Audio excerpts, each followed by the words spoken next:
Susar mıyım bilmem içimdekilerden.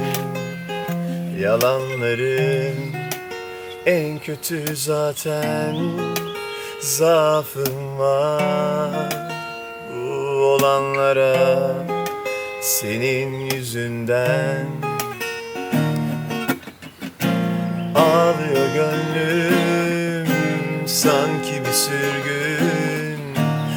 Kaç gece kaç gün beklersin. Sen bana küskün, ben sana düşkün. İsterim her gün ağlarsın. Dönülmüyor geri gidince değil mi? Elinde dikenler unutup gülleri. Sevilmiyor yeni bitince değil mi? Kapıda üzerler avutup günleri. Ağlıyor gönlüm sanki bir sürgün.